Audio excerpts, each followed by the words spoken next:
teman-teman BSI datang berkunjung ke saya ucapkan terima kasih. BSI luar biasa supportnya, dukungannya terhadap paslon 03 ini sehingga kita bisa meraih kemenangan. Ini nanti juga ada banyak yang lain selain BSI. Ya, setiap pagi sampai malam itu kan masyarakat berbondong-bondong tanpa ada jadwal khusus. Jadi siapapun boleh datang ke sini. Sehingga habis ini siapa lagi saya juga nggak tahu. Jadi kan bebas saja tanpa undangan, tanpa konfirmasi, yang banyaknya tanpa konfirmasi. Hadir jam berapa orang itu ya bebas saja. Saya melihat ini beberapa jalan sudah banyak di aspal.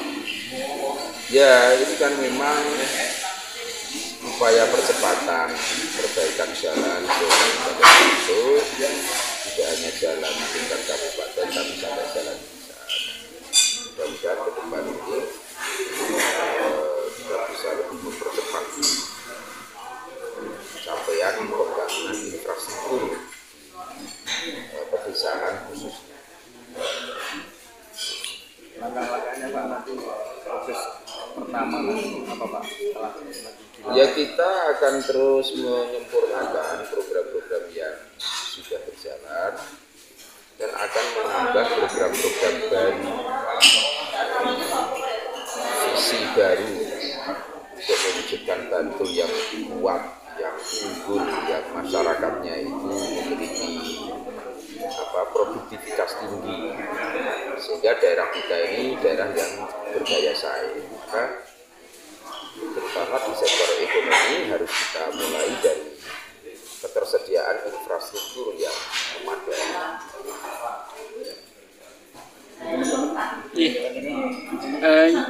Mohon maaf Bapak, terkait dua pasang calon yang kemarin juga ikut berkontestasi di Pilkada Bantul, untuk barangkali ke depan apakah ada semacam negosiasi dengan kekuatan-kekuatan yang ada di posisi mereka berdua pasang? Negara ya, bersaudara, bersahabat, baik sebelum pilkada, saat pilkada maupun pasca pilkada, sehingga tidak ada sekat-sekat setelah berakhirnya pilkada ini. Semuanya harus kembali bersatu karena Bantul ini daerah kita, masing-masing di antara kita ini dan seluruh warga Bantul itu punya peran sesuai dengan posisinya masing-masing, sehingga terjadi percepatan pembangunan di Kabupaten Bantul.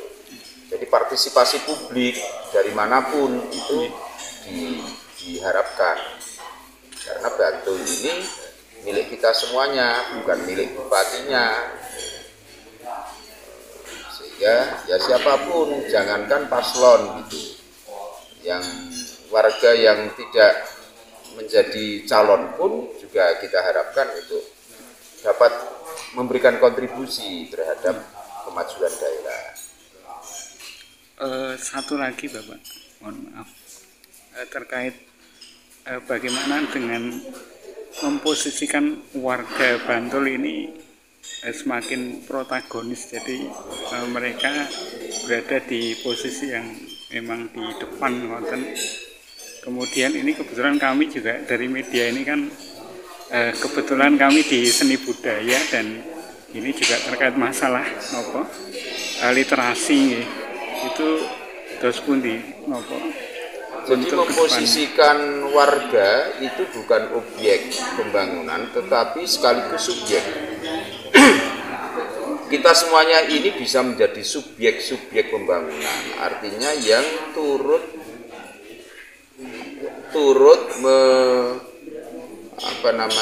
menentukan haluan daerah kita, sehingga setiap individu itu memiliki kesempatan yang sama untuk memberikan kontribusi berupa saran, masukan, keterlibatan di dalam program-program pemerintah. Jadi jangan selalu menunggu itu, tetapi aktiflah dengan memberikan masukan, saran. Karena pemerintah itu kan bukan lembaga yang serba tahu, bukan lembaga yang serba bisa. Kadang-kadang pemerintah ini juga harus belajar kepada rakyat, belajar kepada orang yang memiliki kompetensi tertentu. Jadi ya partisipasi publik itu menjadi syarat penting bagi sebuah kemajuan daerah. Semuanya bisa menjadi subjek. Mas, ada Yang dari anak muda. Saya ingin bertanya Pak, Ya. apakah mungkin nanti ke depannya Pak Halim membuka ruang kerjasama bagi para pemuda, bagi para golongan-golongan lembaga atau perusahaan-perusahaan lain Pak terkait selama Pak Halim menjabat? Ya jelas. Kita punya program pengembangan sumber daya manusia pemuda melalui organisasi-organisasi kepemudaan yang dihimpun oleh misalnya KRP, ya, Pramuka, lembaga-lembaga relawan yang banyak sekali yang selama ini memang sudah bersinergi dengan pemerintah. Nah, bahkan pelatihan-pelatihan itu bisa dimunculkan idenya, gagasannya itu dari para pemuda. Mungkin kebutuhan pemuda ini ada yang belum tertampung